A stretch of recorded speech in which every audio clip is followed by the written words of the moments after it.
Salam, selamat hari Minggu untuk kita semua. Sebelum kita mulai ibadah kita, mari kita sejenak berdoa di dalam hati kita masing-masing. Berdoa dimulai.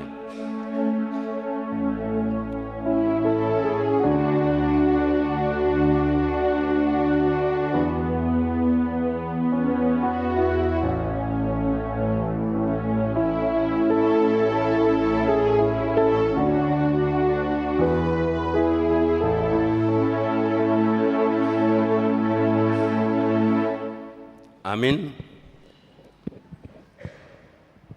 Kita bernyanyi dari buku nyanyian HKBP 574 ayat 1 sampai yang ketiga.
Di dalam nama Allah Bapa dan nama anaknya Tuhan Yesus Kristus dan nama Roh Kudus yang menciptakan langit dan bumi. Amin. Dari jauh Tuhan menampakkan diri kepadanya. Aku mengasihi engkau dengan kasih yang kekal. Sebab itu aku melanjutkan kasih setiaku kepadamu. Haleluya.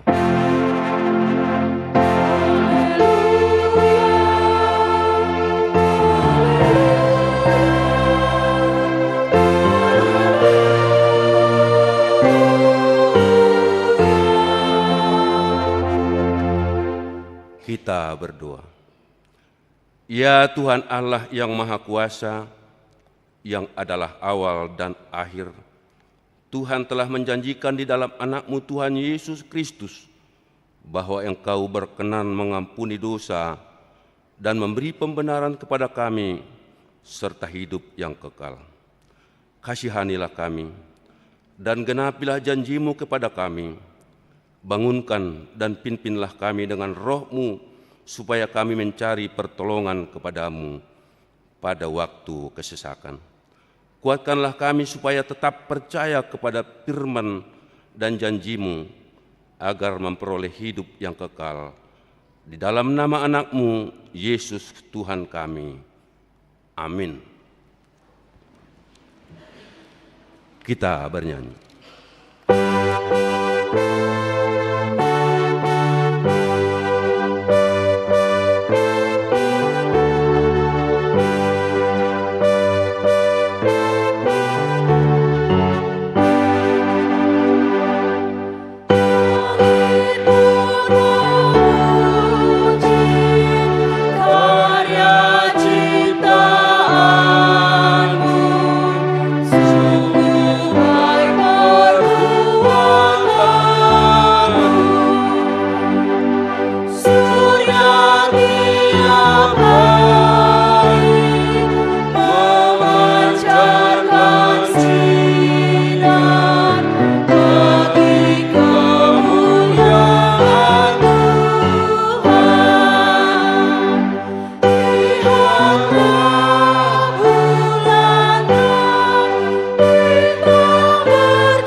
Sebagai pengganti hukum Taurat, untuk minggu ini diambil dari 1 Korintus 15 ayatnya yang ke-58. Demikian firman Tuhan. Karena itu saudara-saudaraku yang kekasih, berdirilah teguh, jangan goyah, dan giatlah selalu dalam pekerjaan Tuhan. Sebab kamu tahu bahwa dalam persekutuan dengan Tuhan, jerih payahmu tidak sia-sia. Demikian hukum Tuhan. Marilah kita bersama-sama meminta kekuatan dari Tuhan untuk dapat melakukan yang sesuai dengan hukum-Nya. Ya Tuhan Allah, kuatkanlah kami untuk dapat melakukan yang sesuai dengan hukum. Amin. Kita bernyanyi.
Marilah kita merendahkan diri di hadapan Tuhan untuk mengaku dosa-dosa kita.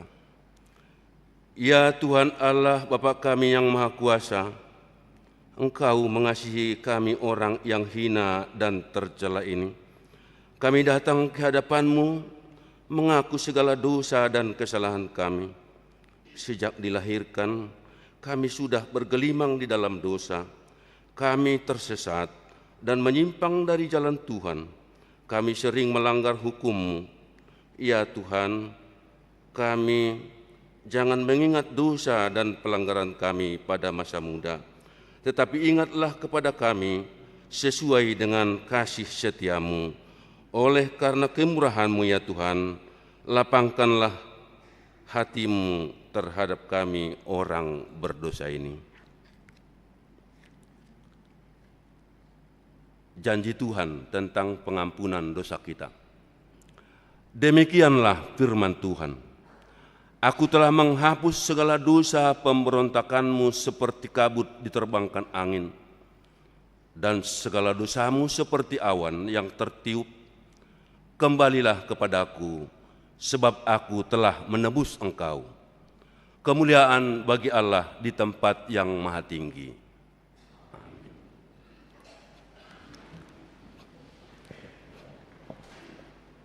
Kita bernyanyi.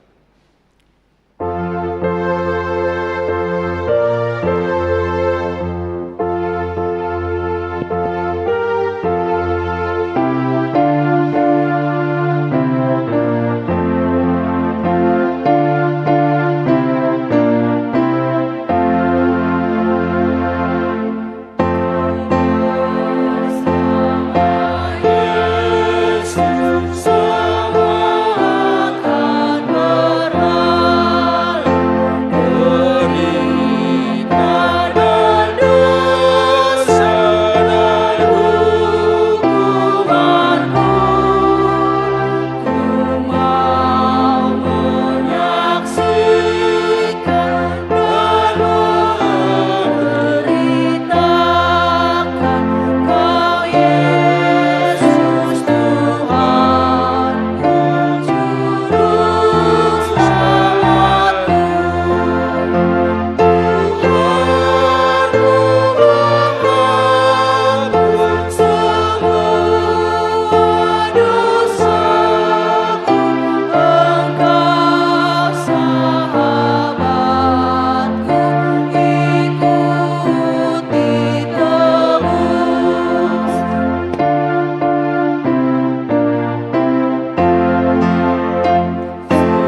Epistel untuk kita minggu ini diambil dari Yesaya 66 ayat 10 sampai ayatnya yang ke-14.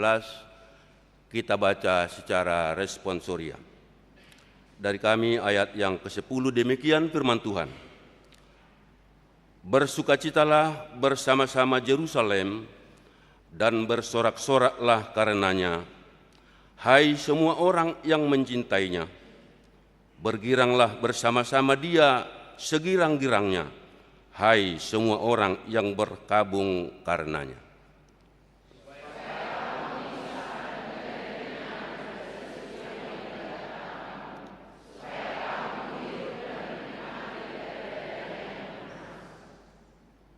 Sebab beginilah firman Tuhan, sesungguhnya aku mengalirkan kepadanya keselamatan seperti sungai dan kekayaan bangsa-bangsa, seperti batang air yang membanjir.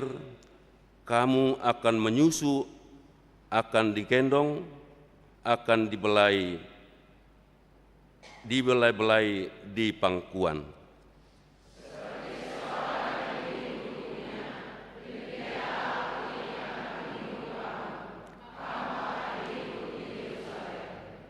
Ayat yang ke-14 kita bersama-sama.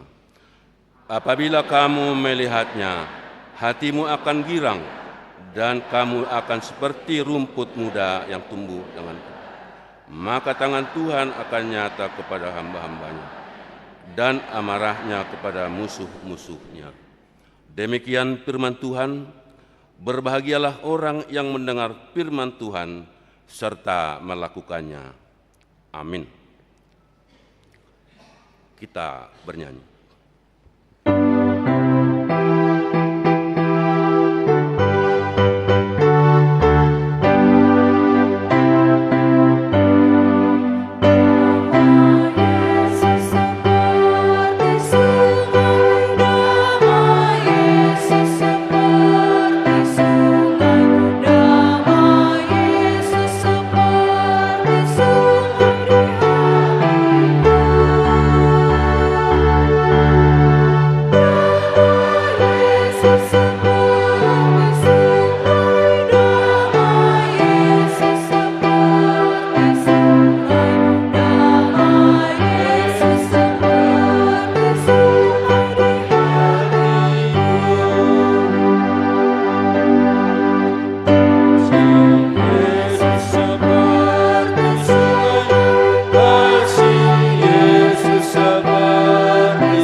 Marilah kita bersama-sama mengaku iman kepercayaan kita.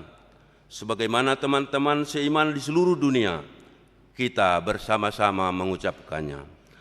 Aku percaya kepada Allah, Bapa yang Maha Kuasa, Khalik langit dan bumi. Aku percaya kepada Yesus Kristus, anaknya yang tunggal Tuhan kita, yang dikandung daripada Roh Kudus, lahir dari anak darah Maria, yang menderita sengsara di bawah pemerintahan Pontius Pilatus, disalibkan, mati dan dikuburkan, yang turun ke dalam kerajaan maut. Pada hari yang ketiga, bangkit pula dari antara orang mati, naik ke surga, duduk di sebelah kanan Allah, Bapa yang Maha Kuasa. Dari sana akan datang kelak untuk menghakimi orang yang hidup dan yang mati. Aku percaya kepada Roh Kudus dan adanya satu gereja yang kudus dan am, persekutuan orang kudus, pengampunan dosa, kebangkitan daging, dan hidup yang kekal. Amin.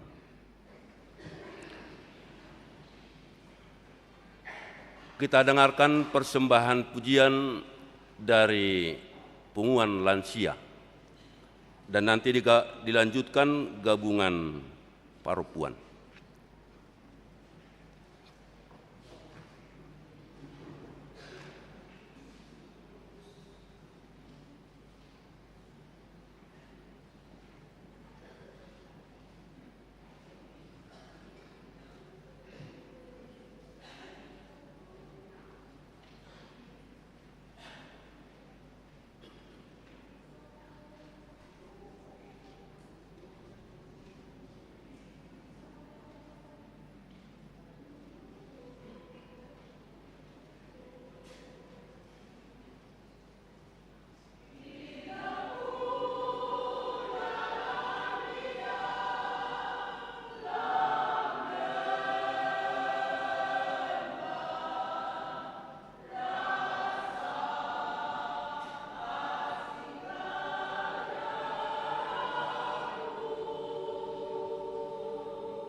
Kita dengarkan warta jemaat untuk minggu ini.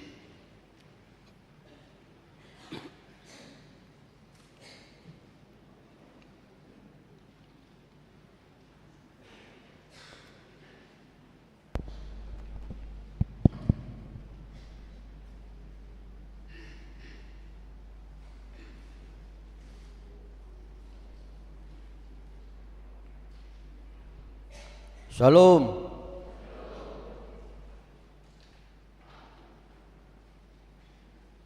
Selamat hari Minggu bagi kita semua.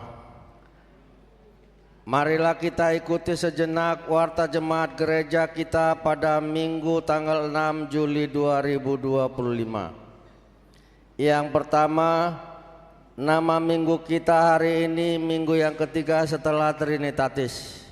Topik minggu menjadi ciptaan baru.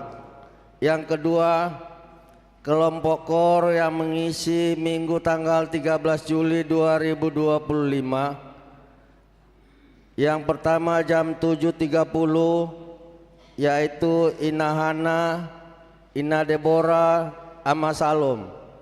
Yang kedua jam 10 WIB Ina Kamis, Ama Huria, N Harmonik. Yang ketiga jam 17 WIB Ina Esther, Ama Jeriko, NHKBP. Yang ketiga ibadah minggu pukul 7.30 WIB di tanggal 13 Juli 2025 kita memakai bahasa Batak. Yang keempat, amplop pembangunan. Pada minggu hari ini di persembahan yang kedua kita mengumpulkan amplop pembangunan. Yang kelima, pemberian ulus untuk jemaat yang telah berumur 70 tahun. Pada minggu hari ini di ibadah pukul 17 WIB gereja kita mengadakan pemberian ulus kepada Bapak Akmaludin Simanjuntak, umur 78 tahun, tanggal 1 bulan 7 1947 dari sektor Philadelphia. Yang keenam, kebaktian sektor. Hari Selasa tanggal 8 Juli 2025 sektor Korintus Op, sektor Judea di keluarga Nyonya Silain Borusiahan, sektor Kanaan keluarga Sintua MH Silaban Borusilitonga, sektor Efesus keluarga Sintua J Malau Borusihite, sektor Galatia keluarga Nyonya Silitonga Boru Nenggolan, sektor Filipi keluarga P Nadabdab Boru Butar-Butar, sektor Philadelphia keluarga P Gurning Boru Marbun. Pada hari Rabu tanggal 9 Juli 2025 sektor Sion keluarga S Situmorang Boru Siregar, keluarga Betania sektor Betania keluarga H Sigalingging Boru Hutahayan, sektor Roma keluarga L Sidauruk Boru Matanari, sektor Nazaret keluarga N Sinaga Boru Saragi, sektor Kolose keluarga J Simangusong Boru Silitonga, sektor Bethlehem keluarga B Tumanggur Boru Opusunggu. Alamat kita lihat di warta. Yang ketujuh, lepas CD dan perjamuan kudus. Pada hari Minggu hari ini ibadah pukul 10 WIB diadakan lepas CD untuk 42 orang pelajar CD tahun ajaran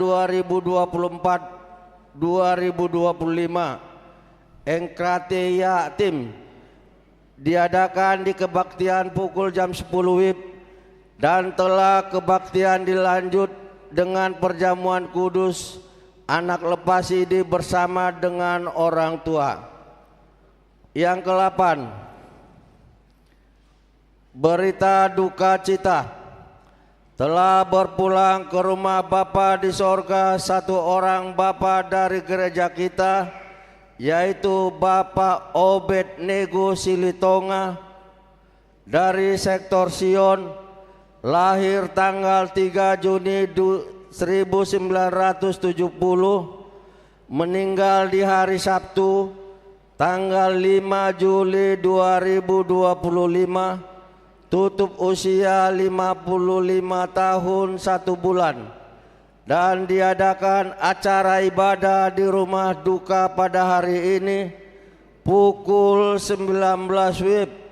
Kita doakan supaya keluarga yang ditinggalkan diberikan ketabahan dan cepat terhibur. Yang ke-9, rekrutmen seorang leader baru. Tim Marturia membuka kesempatan bagi jemaat yang memiliki pasion dalam bidang vokal untuk bergabung sebagai song leader di tim Marturia. Song leader dibutuhkan untuk meningkatkan kualitas ibadah melalui lagu, membimbing jemaat dalam memuji dan memuliakan Tuhan.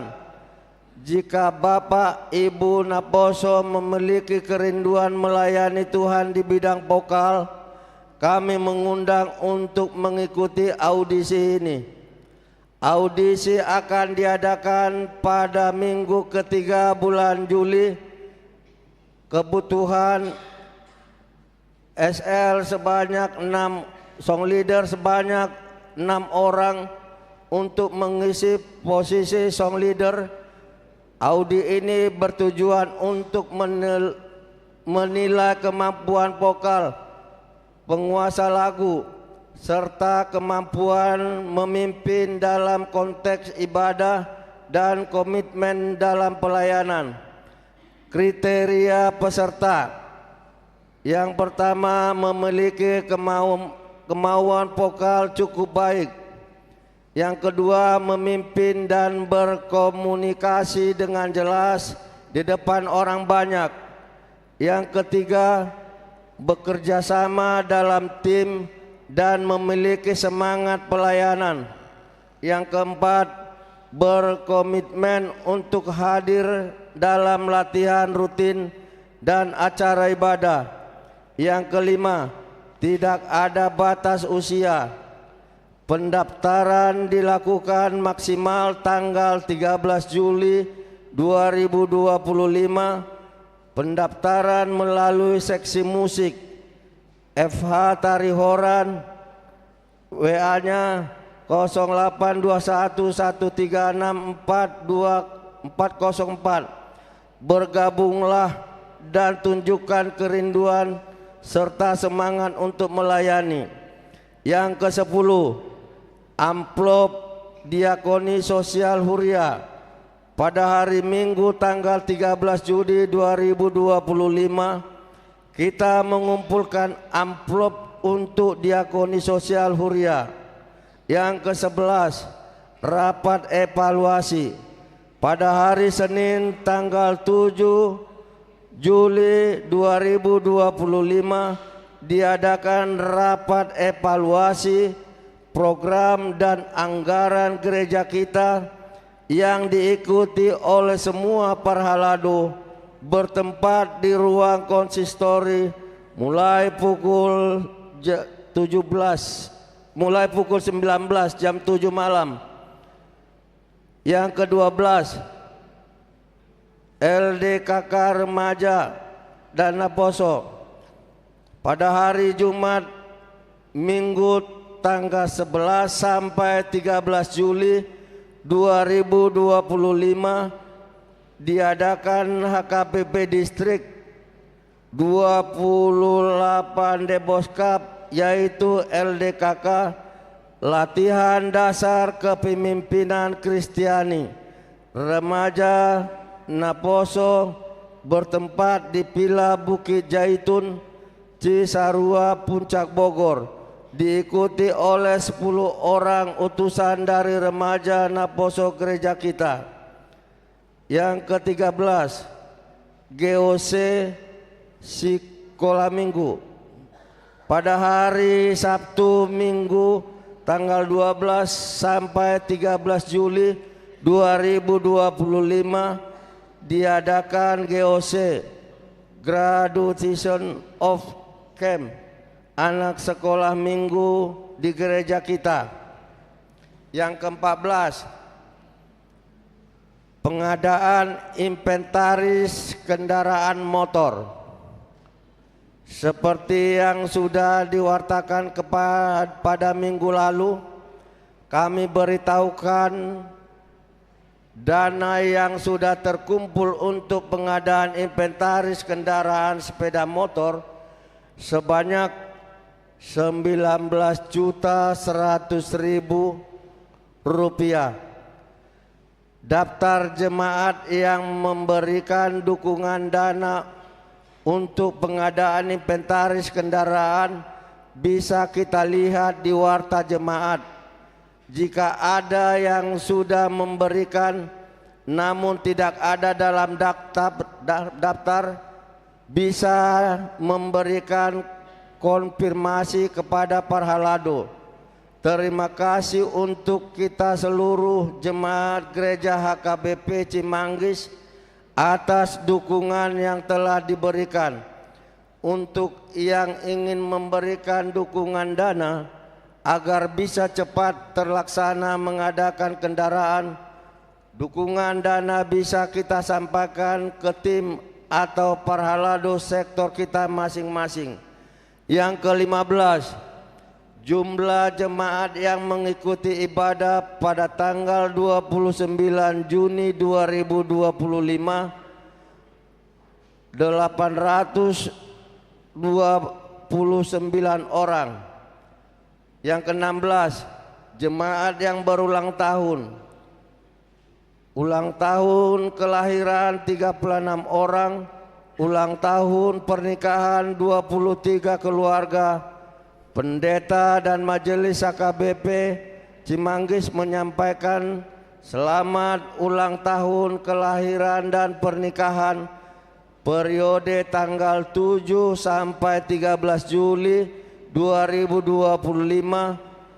Firman Tuhan yang menyempurnakan sukacita mereka tertulis di Yesaya 46 ayat 4.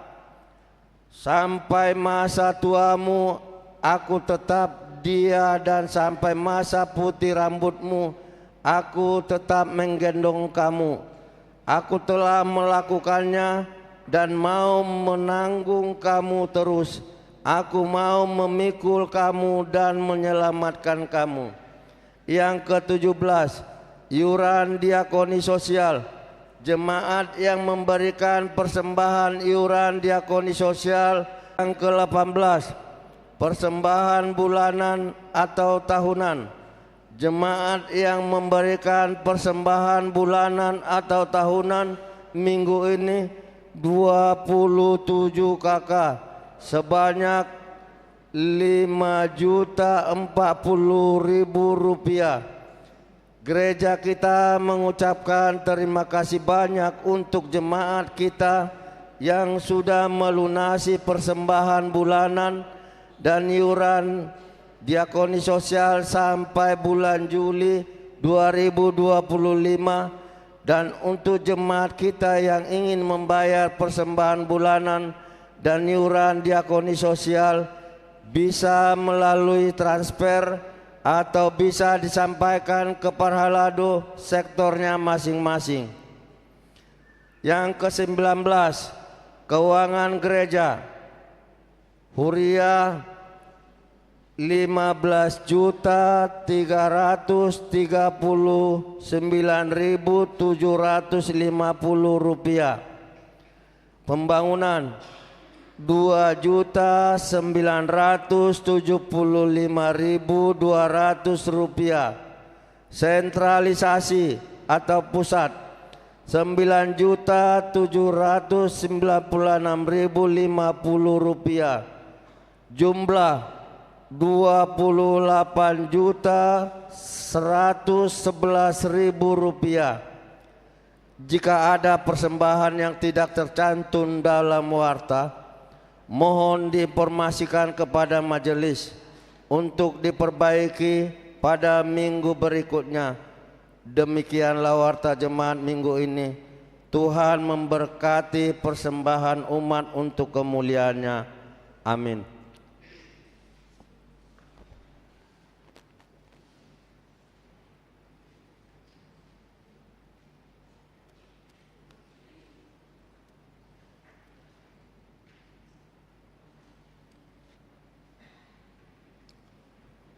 Kita dengarkan lagu pujian dari Amahuriah dan dilanjutkan nanti NHKBP.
lagu pujian dari Napo Sebulung. Kita lanjutkan.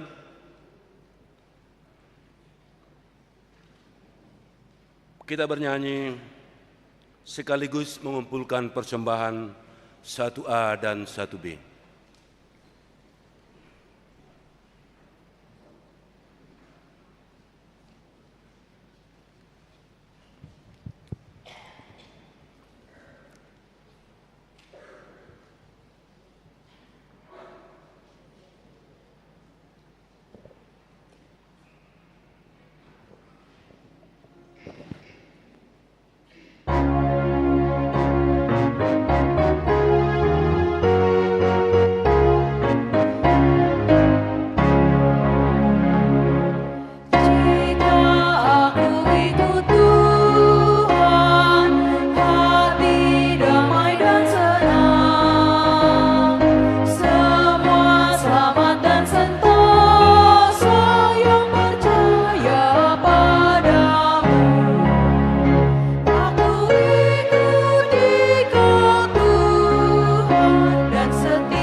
Damai sejahtera Allah yang melampaui segala akal, itulah yang memelihara hati dan pikiranmu di dalam nama Yesus Kristus Tuhan kita.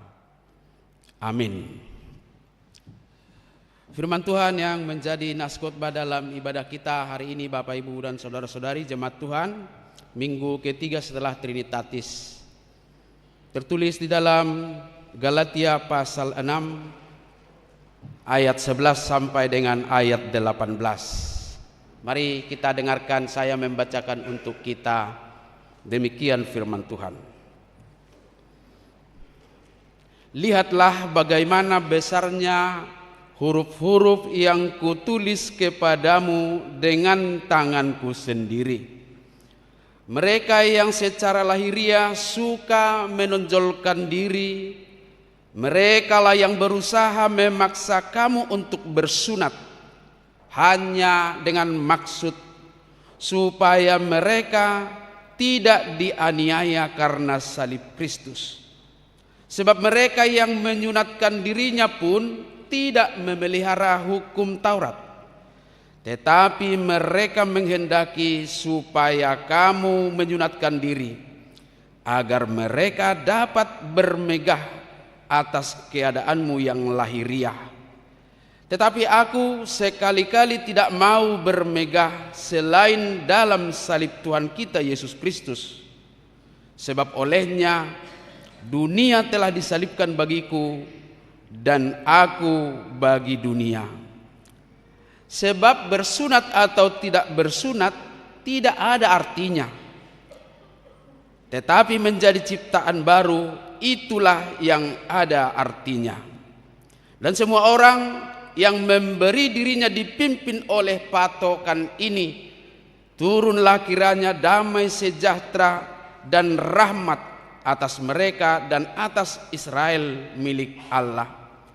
Selanjutnya janganlah ada orang yang menyusahkan aku, karena pada tubuhku ada tanda-tanda milik Yesus. Kasih karunia Tuhan kita Yesus Kristus menyertai roh kamu, saudara-saudara.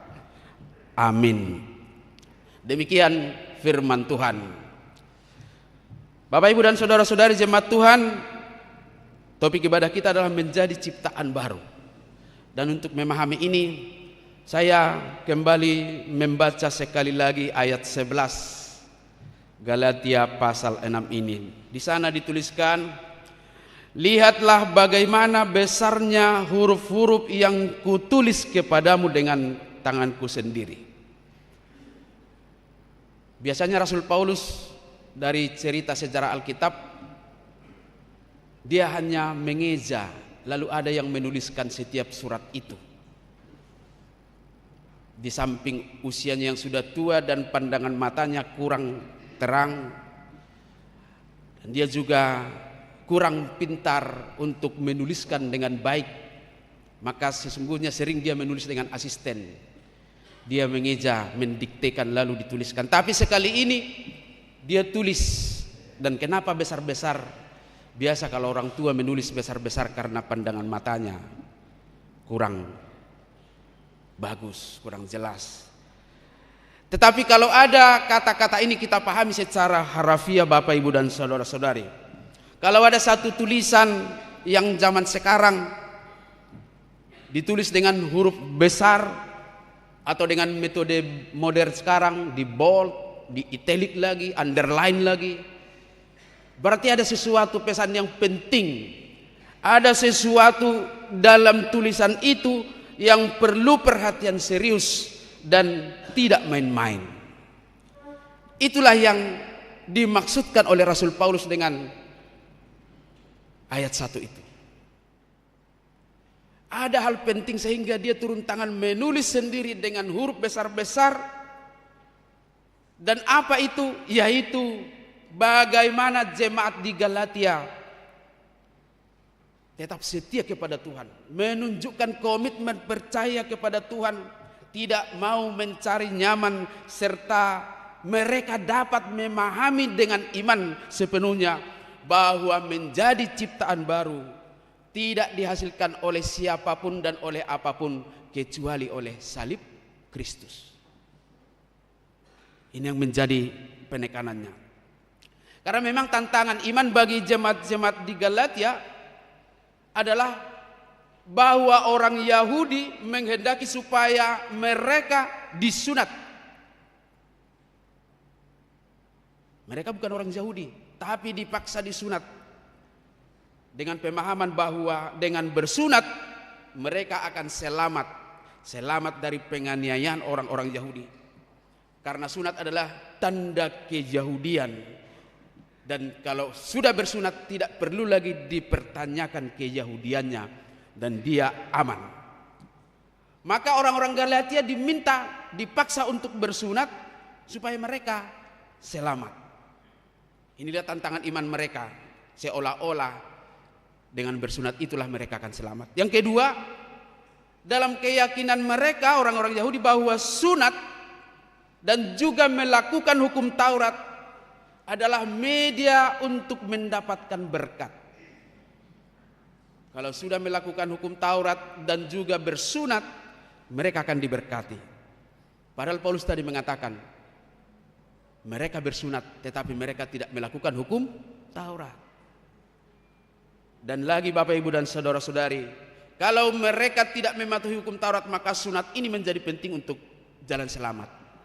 Maka mereka berjuang untuk mengajak orang-orang di luar Yahudi untuk bersunat supaya dengan itu mereka boleh bermegah, menyombongkan diri, mengatakan aku sudah berhasil menyahudikan orang-orang yang bukan Yahudi dengan bersunat. Jadi prestasi mereka dianggap dengan berhasil membuat orang-orang Galatia menjadi orang-orang Yahudi dengan cara bersunat. Mereka bermegah diri. Mereka ingin mendapatkan pujian, mereka mendapatkan apresiasi dari orang lain dan menjadi bangga dengan agamanya. Maka Paulus dan dengan huruf-huruf besar menekankan satu kebenaran iman yang mutlak. Apa itu? Mari kita baca Bapak Ibu dan saudara-saudari ayat 14 nas khotbah kita. Ya. Tetapi aku sekali-kali tidak mau bermegah selain dalam salib Tuhan kita Yesus Kristus, sebab olehnya dunia telah disalibkan bagiku dan aku bagi dunia. Penekanan Paulus di sini, tidak ada seorang pun yang dapat dengan usahanya menerima keselamatan dan berkat dari Tuhan, baik melalui pemenuhan hukum Taurat maupun dengan sunat. Keselamatan itu dapat diperoleh hanya dalam salib Kristus. Artinya pengorbanan Kristuslah satu-satunya yang menjadi jalan keselamatan. Tidak ada yang lain. Jangan dong asing ini. Maka penjelasan Paulus inilah yang saat ini boleh kita refleksikan dalam kehidupan kita, diajarkan tentang kontras iman kekristenan dengan ajaran-ajaran lain. Kalau ajaran-ajaran lain menekankan prestasi-prestasi manusia dan diyakini itu menjadi media memperoleh keselamatan, Paulus tidak. Maka kekristenan bukan tentang apa yang dapat kita lakukan, tetapi tentang apa yang telah dilakukan oleh Allah dalam Kristus Yesus. Bukan karya kita, tetapi karya Tuhan kita Yesus Kristus. Sehingga tidak ada orang yang bermegah atas kehidupannya sekarang. Ala rabnati nobusni mudarni Kristus doita. Tidak ada manusia yang ditebus oleh karena perbuatan-perbuatan baiknya, prestasi-prestasi lahiriannya. Tidak ada manusia yang ditebus oleh harta kekayaannya. Andaikan itu bisa, mari kita terus berjuang. Jangan pikirkan ibadah, pikirkanlah memperbanyak harta supaya bisa membeli keselamatan. Tapi ternyata tidak. Hanya dengan kasih Kristus melalui pengorbanannya, tidak ada orang yang dapat bermegah dan membanggakan dirinya. Maka dengan pemahaman itulah Bapak Ibu dan saudara-saudari, Paulus dengan tegas berkata, ayat 15. Bolehlah kita baca bersama-sama. Sebab bersunat atau tidak bersunat tidak ada artinya, tetapi menjadi ciptaan baru itulah yang ada artinya. Bersunat atau tidak bersunat tidak ada artinya, itu hanya tanda lahiriah yang tidak dapat menyelamatkan. tetapi menjadi ciptaan baru, itulah yang ada artinya. Sebelum kita mendalami ciptaan baru ini, Bapak Ibu, makna ciptaan baru ini, kita perlu melihat apa yang menjadi tantangan iman Kristen sekarang. Apa yang menjadi tantangan iman Kristen kita saat ini yang berkaitan dengan keselamatan. Dalam konteks kekristenan kita sekarang, memang kita tidak lagi berpikir konsep tentang sunat. Karena sunat hanya berkaitan dengan persoalan kesehatan, bukan keselamatan. Sama dengan soal makanan, berpantang makan daging yang dicampur darah dengan tidak ada hubungannya dengan keselamatan. Mularung persubang dia hasubak ko mayala neng sehat holanido. Dang boy mu dari pinah paluh kita teh. Demikian juga sunat. Tapi bukan ini lagi problem tantangan iman kita, bukan sunat. Tetapi pola yang hampir sama di zaman ini bisa terjadi. Karena tidak sedikit di zaman sekarang ini masih hidup dalam simbol-simbol yang membangga-banggakan hal-hal yang lahiriah dalam kehidupannya. Hal-hal yang lahiriah dalam beragama. Dan dengan hal itu membuatnya bermegah dan menganggapnya sebagai prestasi rohani untuk menjadi modal diselamatkan. Boleh kita lihat Bapak Ibu dan saudara-saudari. Nanti kita telisik di mana kita, siapa kita tentang ini. Yang pertama, boleh saja banyak orang rajin memakai kata-kata religius dan Alkitab. Gaduk pajupang salom. Mula mengkatai puji Tuhan. Harus pemuse. Haleluya. Alai dang so margosip. Tidak ada gunanya kata-kata religius itu. Karena memang kata-kata religius ini bagus kelihatannya, kedengarannya. Tetapi kalau tidak ada yang diubahkan dari dirinya soal kebiasaan buruk, tidak ada gunanya. Bereng mazuak kainang na saping mi habirang siamun. Ta bereng mazuak kamang. Pargosit doi. Daong puji Tuhan. Haleluya. Tapi memang kebiasaan ini tidak sedikit orang banyak. Arang do ya alaidang disoda sado. Mardalam matu gereja pa dua ina. Mereka berjalan bersama, sepanjang jalan mereka cerita. Tapi begitu sampai di gereja, yang seorang diam dengan tenang, dia berhenti fokus mau ibadah, yang satu tetap cerita. Lalu karena tidak direspon dia marah. Lalu setelah pulang gereja berkata, "Dung di gereja hosobok kok," katanya. Padahal sebenarnya si ibu ini hanya mau menunjukkan ada saatnya untuk ngobrol, tapi ada saatnya untuk beribadah. Kalau yang satu lagi memang dirak-rak loh. Tidak peduli di mana dan kawan, pokoknya mari kita menggosip. Yang kedua, Bapak Ibu dan saudara-saudari, banyak orang yang memakai simbol-simbol agama secara mencolok, tetapi masih rajin memaki dan mengeluarkan kata-kata kasar dan jorok. Mungkin akan pengalaman di super pribadi ya teh, aka ama. Olodo songoni apalagi di juluni dasborido buti salipi maraha melambai-lambai. Alai olo marswali. Mula solo orang Turko itu rin naka tinatai. Olodo memang stres aka super pribadi on. Ai gabe natai do terus mangarem. Suarong perem angin di mobil gue juga berong rem angin. Lalu yang ketiga, senang dan bangga dengan tulisan-tulisan bertema Kristiani, tetapi cara hidupnya jauh dari nilai-nilai Kristiani. Ini yang ketiga. Bapak Ibu dan saudara-saudari, bisa kita sering melihat tulisan-tulisan religius di mobil, tapi bagi dia tidak peduli lampu merah atau lampu kuning, lampu hijau. Pokoknya jalan terus selagi aja mas kesempatan. Makanya di satu daerah ada dikatakan, apa artinya lampu hijau? Lampu hijau jalan terus. Kalau lampu kuning, kalau masih sempat. Lampu merah lihat kiri kanan, kalau kosong jalan aja. Jadi tidak ada berhenti.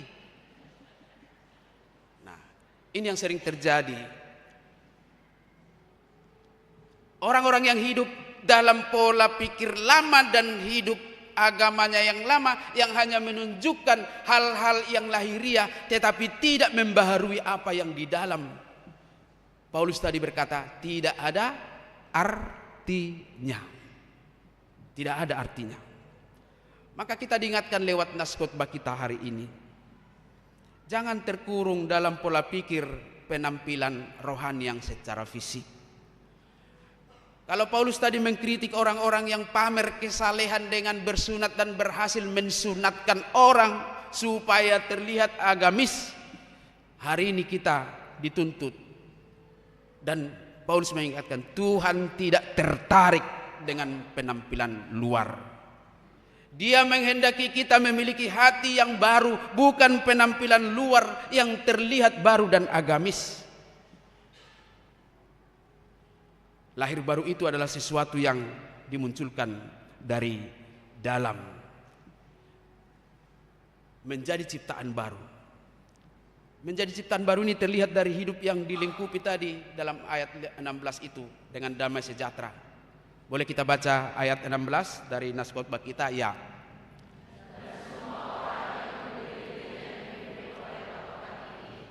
Turunlah kiranya damai sejahtera dan rahmat. Ciptaan baru. Yang pertama adalah bahwa seseorang itu sudah mengalami transformasi spiritual. Ini merujuk pada perubahan yang sangat mendasar yang terjadi dalam diri seseorang ketika ia menerima Kristus sebagai juru selamat menjadi pusat kehidupannya. Jadi Kristus yang menjadi pusat kehidupannya. Dan itu akan terlihat nampak dalam kehidupannya. Di mana itu Bapak, Ibu dan saudara-saudari, itu tadi soal damai sejahtera. Molo di baikala do Kristus dan Kristus menjadi pusat kehidupannya, maka dia akan selalu ada damai. Soal kita memiliki tekanan-tekanan psikologis yang mungkin memunculkan kita marah, tersinggung, sah-sah saja sebagai manusia. Tetapi jangan berusaha memenuhi kesempurnaan kita dengan cara yang lain. Amanginang molo adong harus sugoro hamuna tujolma nama kasugoh kamu jalanan hirimuna ikon oloi bana minta maaf salah.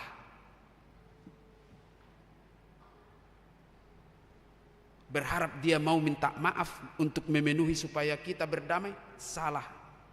Tapi jadikan Kristus sebagai pusat kehidupan.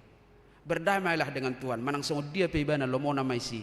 Molo solo pe minta maaf lo mau namai si. Alai mardami mahor debata asa dame roham.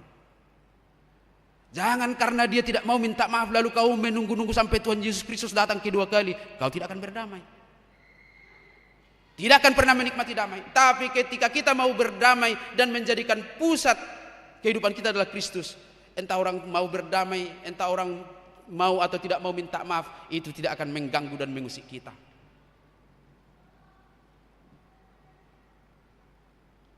Maka dia akan dilingkupi oleh damai, itu tadi ayat 16 itu. Orang yang sudah lahir baru menjadi sangat penting. Maka Paulus menuliskan dalam 2 Korintus 5 ayat 17. Jadi siapa yang ada di dalam Kristus, ia adalah ciptaan baru. Yang lama sudah berlalu, sesungguhnya yang baru sudah datang. Adong do makasugo kamu kainang, adong dihirip pamuzol maik ko minta maaf ibana Tuhamu, unang pola. Maaf po may mana nang so minta maaf. Apalagi mamulu di gereja teh. Gereja kas orang siguluton iso. Basa gumodang bermasalah rohani zol may gereja. Pertiga-tiganan boy do zol ma menak be, boy do marsi pijama barang, boy do marsi pijama kalapa, marsi pijama sayur. Di gereja orang olor saya marsi hosoman. Ada apa ini? Di sini tidak ada yang mau diperebutkan. Lalu kenapa bisa kita kehilangan damai? Karena padahal kita sedang mengurus damai itu. Itu tadi. Mari mulai membuka diri dengan menjadikan Tuhan sebagai pusat kehidupan. Kesalib Kristus menjadi pendamaian, menjadi pusat kehidupan kita. Maka siapapun yang mungkin membuat kita tersinggung dan kita berharap minta maaf kepada kita, hentikanlah itu. Ngasai belu jamu. Dan nalaholo minta maaf juga bebo hamamu. Mari damaikan hati dengan salib Kristus itu. Supaya hari-hari kita entah banyak yang membenci atau tidak ingin bergaul dengan kita, silahkan. Kita akan hidup dalam damai sejahtera. Itu tadi, karena kita adalah ciptaan baru, maka kita diperdamaikan dengan Kristus. Dan yang kedua adalah seorang yang memiliki kehidupan baru. Hidup baru itu adalah dia akan hidup dalam ketaatan. Sebagai ciptaan baru, seseorang dipanggil untuk hidup sesuai dengan kehendak Allah. Apa ini yang menginang? Ini yang terakhir. Kalau kita lihat Galatia 5:20-23, buah-buah roh itulah yang dihasilkan oleh orang yang hidup baru, yang lahir baru, yaitu di dalam ketaatan. Apa yang terjadi dalam diri orang yang hidup baru dalam ketaatannya, maka dia akan menunjukkan cara berpikir, cara berbicara, cara bertindak yang berbeda dari sebelumnya. Berpikir positif, bertindaklah hati-hati, dan berbicaralah juga seperlunya, supaya kita bisa mengalami kehidupan kita ini yang masih penuh dengan perjuangan dan pergumulan, tetapi kita bisa berdamai. Karena apa? Karena Kristus sudah mendamaikan kita dengan Allah, maka hidup kita adalah hidup yang menjadi ciptaan baru. Amin. Kita berdoa. Terima kasih ya Bapa di sorga, firman-Mu hadir menyapa kami, mengingatkan dan meneguhkan kembali, menyegarkan kembali ingatan kami tentang status kami sebagai ciptaan baru yang sudah ditebus oleh Yesus Kristus. Biarlah kami semakin menyadari itu, supaya kami dapat menikmati kehidupan damai sejahtera dan menunjukkan kehidupan yang benar-benar dikuasai oleh Roh Kudus, supaya kami boleh memancarkan kasih-Mu kepada semua orang, supaya kami boleh berhenti dari hal-hal yang tidak baik sebagai sifat-sifat manusia lama kami, dan supaya kami boleh menjalani kehidupan dengan sukacita dan dalam pengharapan Tuhan akan selalu memberikan damai sejahtera bagi kami. Sebagaimana Paulus, demikian kami bahwa di dalam tubuh kami ini ada tanda-tanda Kristus, yaitu nilai-nilai pengorbanan, kemauan untuk berjuang dalam kehidupan, dan bersama-sama dengan saudara-saudari seiman melakukan pekerjaan-pekerjaan baik sebagai bukti cinta kasih yang Tuhan titipkan dalam diri kami semuanya. Terima kasih Bapa di sorga. Biarlah firman-Mu kami bawa pulang, kami hidupi, sehingga kami menjalani kehidupan ini juga dalam tuntunan kasih-Mu. Engkau menguatkan kami saat kami lemah, memberikan kami hikmat bijaksana ketika kami kurang paham dan kurang mengerti kehidupan kami, memberikan kami kekuatan dan pemulihan saat kami sakit, menghibur kami saat berduka, meyakinkan kami untuk menjalani kehidupan bahwa dalam penyertaan Tuhan kami akan sampai Tuhan hantarkan menggapai setiap cita-cita, kerinduan, dan doa-doa kami yang kami alaskan dalam nama Yesus Kristus. Bapa di sorga, secara khusus kami bersyafaat seluruh jemaat-Mu di HKBP Cimanggis ini, untuk keluarga Amang Silitonga yang saat ini sedang berduka oleh karena Engkau sudah memanggil Amang Obednego Silitonga hari Sabtu kemarin. Bapa di sorga, biarlah kenyataan ini boleh diterima oleh keluarga. Tuhan meneguhkan dan memberikan penghiburan. Dan demikian juga jikalau saat ini ada dari antara jemaat-Mu yang lain yang mengalami duka cita, kiranya roh penghibur Engkau utus. Kami juga secara khusus berdoa untuk jemaat-Mu yang sedang dalam keadaan sakit, yang saat ini dirawat di rumah sakit. Bapa di sorga, Engkau berkati proses pemulihan dan pengobatan. Dan yang sedang menjalani masa pemulihan, dengan kasih-Mu Engkau sempurnakan kesehatan mereka. Terima kasih Bapa di sorga. banyak hal yang mau kami pintakan kepadamu, tetapi mulut kami keluh dan pikiran kami tidak dapat mengingat semuanya. Dan itulah kelemahan kami. Tetapi Engkau adalah Allah yang Maha Kasih, yang mengetahui jalan pikiran, bahkan sebelum kami mengucapkan kata-kata Engkau sudah mengetahuinya. Kiranya jadilah kehendak-Mu, itulah yang terbaik dalam kehidupan kami. Dalam nama Yesus Kristus, Tuhan penebus kami berdoa kepadamu. Amin. Kita sambut dan aminkan firman Tuhan dengan rasa syukur sambil bernyanyi, dan kita mengumpulkan persembahan kedua dan amplop dukungan pembangunan kita. Kita bernyanyi. Tuhan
Mari kita berdoa untuk menyerahkan persembahan kita kepada Tuhan.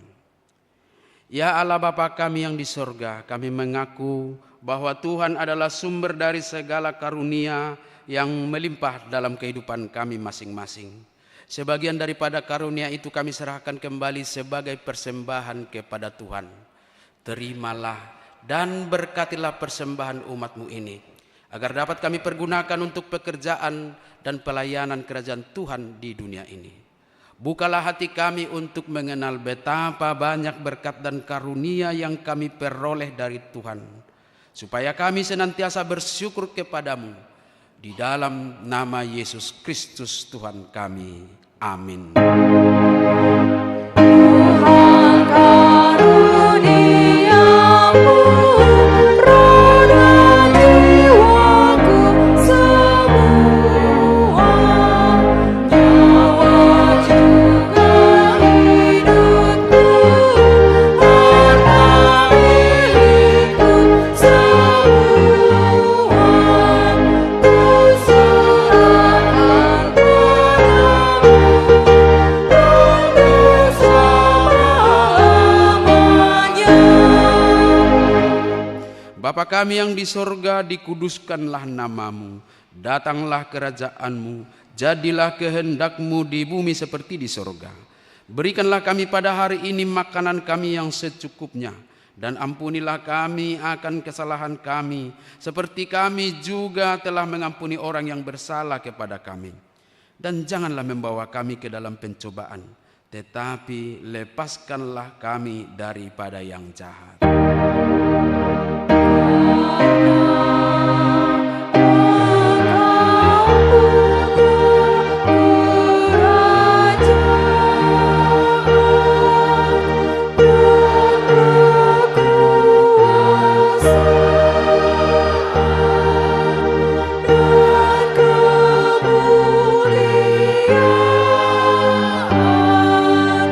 Sampai selama-lamanya. Amin.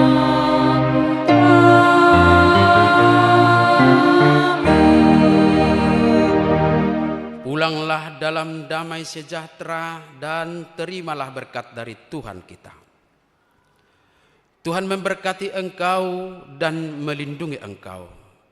Tuhan menyinari engkau dengan wajah-Nya dan memberikan engkau kasih karunia. Tuhan menghadapkan wajah-Nya kepadamu dan memberikan engkau damai sejahtera.